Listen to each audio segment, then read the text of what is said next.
अभी भी आपका दिल जो है हिंदुस्तान के लिए धड़कता है? आपके खानदान वाले लोग वापस जाना चाहते हैं? क्यों नहीं भाजी, दिल किसका नहीं जाता। जब मेरे दादा का वहाँ पे जमन पाँव एक हिसाब की होगी, बच्चों सारे मेरे दादा ताए चाचे जितने वहाँ के भी रहायश थी, उनकी सारा कुछ वहाँ का था। हमें इधर तो आके परेशानी हुई ना। किसी को ये नहीं गोद का पता भी किस गोद में से हैं, सिखों में से हैं, हिंदुओं में से हैं। यार मेरे दादा ने, मेरे बाप ने ये बताया कि हम रतन सिंह जो था वो हमारे उधर था, हम महाराजा किरण जो था महाराजा किरण की औलाद में से हम हैं। भी ऐसे ही मिलते जैसे हमारे भाई हैं, हमारे से बिछड़े हुए हैं ना वो। लेकिन हमें तो बहुत प्यार दिया उन लोगों ने, बहुत ज़्यादा प्यार दिया। हमें तो यही पता नहीं था कि हमारे जो दादा के हमसाए थे जनता टैक्सी वाले वो निकले। दिल्ली देखा सर जी, मैं आगरा गए, हमने नई दिल्ली भी देखी है, जितनी दिल्ली का शहर सारा हम घूमे हैं, अमृतसर घूमे हैं, जलंधर लुधियाना, ये भी मैं दो जगह पे मैं भी गया हूँ। हमें किसी ने तंग नहीं किया उधर, बिल्कुल नहीं किया। यहाँ पे हमारे पास एक इंची जगह भी नहीं है। वहाँ पे मेरा दादा जो बिल्डिंगों के मालिक थे, वहाँ पे अमृतसर के ऊपर उनके होटल था मेरे दादा का। हाँ जी, मकान इतने थे हमारे। हाँ जी, अमृतसर के ऊपर सादी हाथी दरवाजा, वहाँ के हम रहने वाले। वहाँ पे कपड़ा मंडी वहाँ पे बन गई, जहाँ पे हमारी रिहायश थी मेरे दादा की। तो हम क्या कर सकते हैं, ये घूमते रहे, हमें क्या कुछ नहीं दिया। मेरे वाले साहब आज तक महाजर है, कुछ मिला ही। तो हमारे मुल्क में क्या 200 रुपये किलो बिक रहा है प्याज, तो लेते क्यों नहीं? इधर से आता है, कश्मीर से बहुत आता रहा, टमाटर बहुत आता रहा हमारा, वो भी बंद हो गया। लेकिन तजारत तो बहुत अच्छी थी हमारी। नमस्कार दोस्तों, मेरा नाम अनुप धीमान और आप देख रहे हैं नेशन ब्रो। एक पाकिस्तानी चाचा है जिनका कहना है कि हम भारत से पाकिस्तान आए थे, लेकिन यहाँ पर आकर हमें कुछ नहीं मिला। आज भी हमारा जो दिल है वो भारत के अंदर है। वो कई बार भारत आ चुके हैं और उनका कहना है कि भारत के अंदर जो मुस्लिम रहते हैं बहुत खुश रहते हैं और यहाँ से लाख गुना अच्छे हैं। और उनका कहना है कि भारत तरक्की भी कर रहा है और यहाँ के जो मुसलमान है वो पाकिस्तान से ज़्यादा खुश हैं। तो पहले हम लोग इनका एक्सपीरियंस देखते हैं कि भारत जो यहाँ पर आए थे घूमने, उनका क्या कहना है हिंदुओं के बारे में, मुस्लिमों के बारे में, या फिर यहाँ के डेवलपमेंट के बारे में। फिर हम बात करेंगे इस वीडियो के अंदर जो बातें की गई हैं उसके बारे में। वीडियो है सनामजद का। मैं ये जानना चाहूंगी कि आपने अब तक जो है इंडिया के कितने विजिट किए हैं?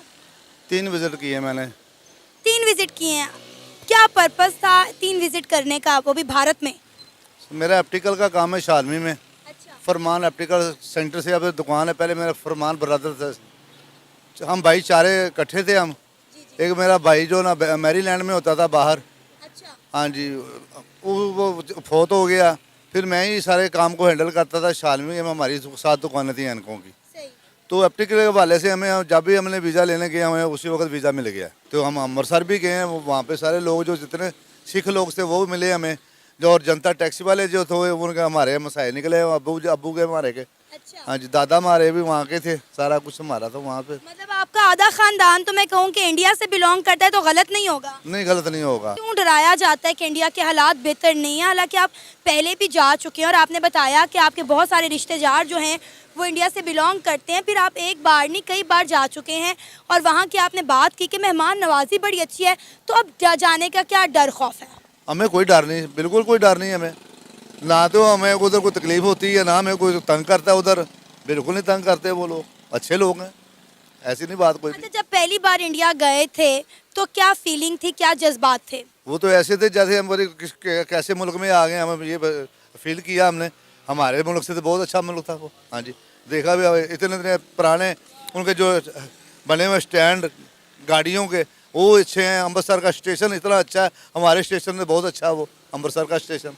जबरदस्त डेवलपमेंट की सर बात कर रहे हैं कि पाकिस्तान और इंडिया की डेवलपमेंट में कितना ज़मीन आसमान का फ़र्क है। क्या क्या देखा इंडिया में जाके और क्या तस्वुरात थे जाने से पहले और जाने के बाद, क्या सोच आई? हमने दिल्ली देखा सर जी, आगरा गए, हमने नई दिल्ली भी देखी है, जितनी दिल्ली का शहर सारा हम घूमे हैं, अमृतसर घूमे हैं, जलंधर लुधियाना, ये भी मैं दो जगह पे मैं भी गया हूँ। हमें किसी ने तंग नहीं किया उधर, बिल्कुल नहीं किया। हाँ जी, हालांकि मेरे पास वीज़ा नहीं था वहाँ का, हमें किसी ने पूछा ही नहीं। अच्छा, बगैर वीज़ा चले गए? नहीं, वीज़ा था ना, वहाँ उस जगह का वीज़ा नहीं था। हाँ जी, जहाँ का वीज़ा होता है सिर्फ वहीं पे आप घूम सकते हैं? वहीं घूम सकते, लेकिन हमें किसी ने टच नहीं किया, ना हमें किसी ने पूछा आप इधर कैसे आए हैं। अच्छा, कोई ऐसी बात जो आपको आज भी याद आती है तो आपका दिल खुश हो जाता है? बहुत सी बातें हैं, हमें सिख ऐसे मिलते हैं जैसे हमारे भाई हैं वो। अच्छा। हिंदू भी ऐसे मिलते हैं जैसे हमारे भाई हैं, हमारे से बिछड़े हुए हैं ना वो। लेकिन हमें तो बहुत प्यार दिया उन लोगों ने, बहुत ज़्यादा प्यार दिया। हमें तो यही पता नहीं था कि हमारे जो दादा के हमसाए थे जनता टैक्सी वाले वो निकले। हाँ जी, पता ही नहीं चला हमें। जब हमें इधर से टैक्स लग गया इंडिया पे जाते हुए वाघा बॉर्डर पे, तो हम बड़े परेशान हुए। तो जो साथ हमारे गया थे, एक दोस्त हमारा, वो शजाद भाई, उन्होंने जब बोला कि इतना टैक्स लग गया, चलो आप तो खुश हो, मैं तुम्हारा मुल्क आ गया, अब यहाँ से तुम बिछड़ के गए हो। तो फिर टैक्सी जो चला रहा था उसने पूछा कहाँ रहते थे तुम? मैंने, मेरे अब्बा जी ने बताया कि हम अमृतसर में रहते थे वहाँ। वो अमृतसर हमें उनके घर ले गए सिखों के, वो हमें ऐसे मिले कि जैसे ईद का चांद हो जाता, ऐसे मिले जे हमें हर शय भूल गई। मतलब बिछड़े हुए आपको मिल गए। बिल्कुल। अच्छा, डेवलपमेंट की बात करें तो आप 90-80s की बात कर रहे हैं, तब भी इंडिया इतना डेवलप था?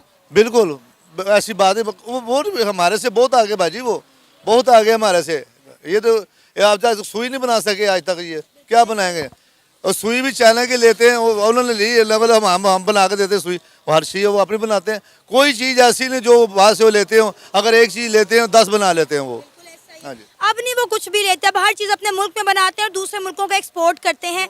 अच्छा, ऑप्टिकल के काम की बात करें तो क्या क्या आप वहाँ से लेकर आते हैं पाकिस्तान? हम लाए, उसकी गेज होती है जो डाई के ऊपर लगाते हैं, हम ग्राइंडर करते हैं ग्लासेस को, उसकी डाइयों को गेजें होती हैं वो लाते हैं।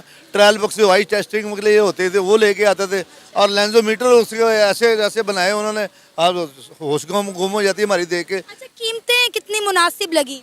कीमतें बहुत कम है उनकी, कीमतें बहुत कम है, बहुत सी कम है। हम फ्रेम भी लाते हैं वहाँ से, बहुत कम है। हाँ जी, इधर वो फ्रेम ही नहीं बनता ना, इनके पास मशीनरी, बाहर से फ्रेम आते हैं। अब चाइना जो बहुत सपोर्ट कर रहा है इस चीज़ को। अब आप इंडिया नहीं जा पा रहे तो आप फिर ये सामान को आप किस तरह मैनेज करते हैं? अब अजी चाइना से ले रहे हैं हम, सारा चाइना से बहुत सस्ता मिल रहा है। पर जबकि ये हुकूमतों की आपस में चक्कर पड़ा है, हम तो नहीं गए उसके बाद। नहीं तो चाइना की चीज़ें रिलायबल होती हैं, क्योंकि चाइना के बारे में ना एक मुहावरा मशहूर है, चले तो चलती जाए वरना शाम तक बंद हो जाती है। बाजी वो ऐसे है कि चीज़ वो अच्छी से अच्छी बनाते हैं, कम से नाकस किस्म की बनाते हैं वो, इसलिए कि जितने पैसे देते हैं उनको वो ऐसी चीज़ बना देते हैं। आपके क्वालिटी जैसी लेनी आपको देंगे वो, जितने आप पैसे देंगे। अगर 10 रुपये की चीज़ आप 5 रुपये की नहीं देंगे, आप उसको 12 रुपये दें और 12 रुपये वाली आपको चीज़ देगा, अवेलेबल करेगा, वो देगा। नहीं तो अगर हम बात करें चाइना और इंडिया की क्वालिटी की, तो क्वालिटी किसकी ज़्यादा अच्छी है, चाइना की या इंडिया की? चाइना की अच्छी है। हाँ, चाइना। तो फिर तो मेरा ख्याल है इंडिया के साथ अगर ट्रेड भी नहीं होती तो कोई मसला ही नहीं आप लोगों को। नहीं, अब कोई मसला नहीं, बिल्कुल कोई मसला नहीं। तो ऐसे आप चाहते हैं कि इंडिया और पाकिस्तान के दरमियान ट्रेड खुलनी चाहिए, क्योंकि अभी आप देखें ना, आप सब्जी का काम भी कर रहे हैं ऑप्टिकल के साथ साथ। तो पहले अगर हम बात करें तो इंडिया से बड़ी सब्जियां आया करती थी, अब वो ट्रेड बंद हो गई जिसकी वजह से आवाम को रिलीफ नहीं मिल पा रहा। बाजी आज भी प्याज देना 15 रुपये 10 रुपये किलो, वहाँ पे बिक रहा है 15 रुपये किलो है। तो हमारे मुल्क में क्या 200 रुपये किलो बिक रहा है प्याज, तो लेते क्यों नहीं? इधर से आता है, कश्मीर से बहुत आता रहा, टमाटर बहुत आता रहा हमारा, वो भी बंद हो गया। लेकिन तजारत तो बहुत अच्छी थी हमारी, बहुत अच्छा चल रहा था, दोनों मुल्कों का काम चल रहा था। दोस्तों आपने देखा जो इस वीडियो के अंदर चचा हैं, भारत कई बार घूम कर गए हैं, 1990 के आसपास में घूमने के लिए आते थे। इनका काम है ऑप्टिकल का, मतलब एक चश्मे बनाने का काम करते हैं। वो भारत से पहले सारा सामान लेकर जाते थे, लेकिन भारत और पाकिस्तान की जब ट्रेड बंद हो गई उसके बाद में चाइना ने वहाँ पर बहुत ज़्यादा अपना माल सप्लाई करना शुरू कर दिया। उसके बाद में ये चाइना के साथ में काम करने लगे। लेकिन इनका ये कहना है कि भारत के अंदर इनके रिश्तेदार रहते हैं, भारत के अंदर डेवलपमेंट ज़्यादा है, चीज़ें ज़्यादा अच्छी हैं, और जिस तरीके से पाकिस्तान के अंदर बताया जाता है कि भारत के अंदर हिंदू जो है मुसलमानों को गुलाम बनाकर रखते हैं, आज़ाद नहीं है, नमाज नहीं पढ़ सकते हैं। इसके अलावा जो हिंदू हैं वो मुसलमानों से बहुत नफरत करते हैं, गवर्नमेंट यहाँ पर बड़ा भेदभाव करती है। इन सारी चीज़ों के ऊपर इन्होंने खुलकर बात की कि ऐसा कुछ नहीं है, भारत के अंदर सब लोग आराम से रहते हैं, प्यार से रहते हैं, कोई दिक्कत नहीं होती है। लेकिन पाकिस्तान के अंदर ये प्रोपेगेंडा इतना ज़्यादा किया जाता है कि लोगों को लगता है कि यहाँ पर जो मुसलमान रहते हैं उनमें बहुत ही ज़्यादा दिक्कत का सामना करना पड़ता है। ओवरऑल आपने देखा कि यहाँ पर जो सारे टॉपिक्स के ऊपर बात की जा रही थी, और ये खासकर ये कह रहे थे कि आज भी हम भारत जाने के लिए हमेशा एक्साइटेड रहते हैं, क्योंकि इनके जो पूर्वज हैं वो पंजाब के अमृतसर से हैं, और वहाँ पर इनका जो है काफ़ी बड़ा घर मकान और कई सारे लोग इनके जानने वाले, इनके घर वाले आज भी रहते हैं। तो उन चीज़ों को याद करते हैं और कहते हैं कि जब हम पाकिस्तान आए तो हमें कुछ भी यहाँ पर उतना अच्छा नहीं मिला जितना हमारे पास भारत के अंदर था। आज भी हम यहाँ पर ठोकरे खा रहे हैं, हमें कोई गवर्नमेंट की तरफ से सपोर्ट नहीं मिल रहा, लेकिन भारत के अंदर हमारे जो परिवार वाले रहते हैं वो अच्छे से जिंदगी वहाँ पर जी रहे हैं। वीडियो कैसा लगा हमें कमेंट सेक्शन में जरूर बताइएगा। मिलते हैं नए वीडियो के साथ। नमस्कार, धन्यवाद, जय हिंद, जय भारत।